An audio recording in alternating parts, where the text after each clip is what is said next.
Opened in 1979 by Lord Bradford. It's the 7th Earl of Bradford. Still takes an active interest. He'll be here on Friday, he's not here today.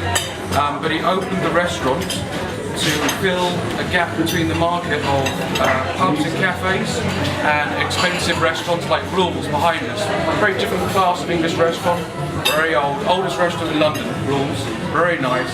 A lot of game on the menu, like pigeon and deer, venison, this kind of thing. Very plush, very comfortable, expensive. So we fit in the middle. And Porters is named after the fruit and vegetable porters from the market. Covent Garden Market used to be fruit, veg and flowers.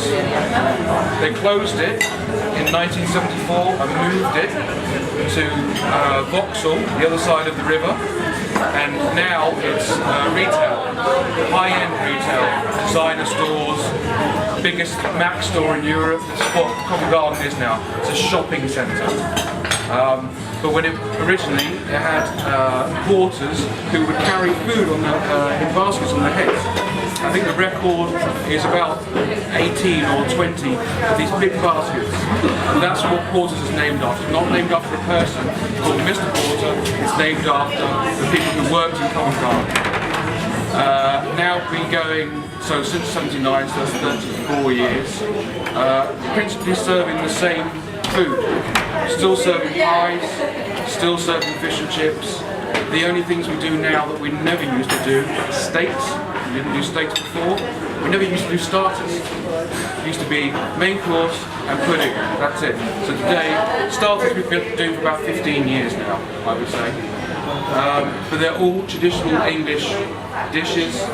They might have international ingredients, if you like, so some things have got a slight curried flavour because the Indian influence on English cuisine has been around for centuries, so it's now part of our culture. It's not borrowed, it's, spice trail from the British Empire days. We've been using spices for a long time. So we're still doing the same things that we've always done. Some things are less obvious, less common, or well known than others. So steak and mushroom pie, big favourite. Steak and kidney pudding, big favourite. Pea soup, or London particular, which is just a name for pea and ham soup, but for London because of the fogs that we used to have in London from the pollution.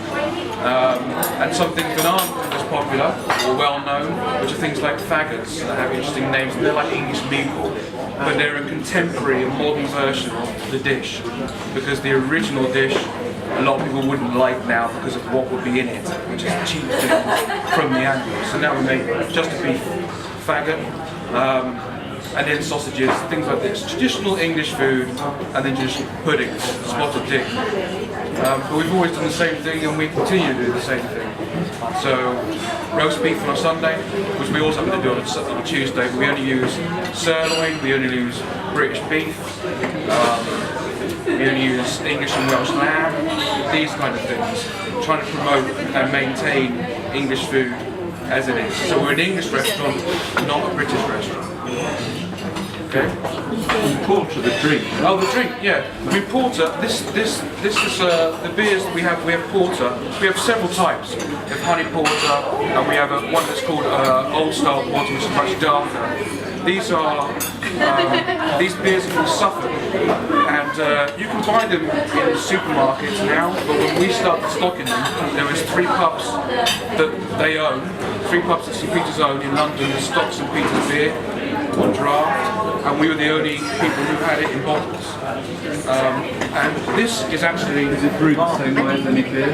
Yeah, but it's all pasteurised, so it's not a real ale, it's a bitter. But this is the traditional English shaped bottle, and yet this one here, which is what a lot of people really like. This is actually an imported shaped bottle from the States. This was a New England style bottle. But this is the more popular bottle, but they're the same product.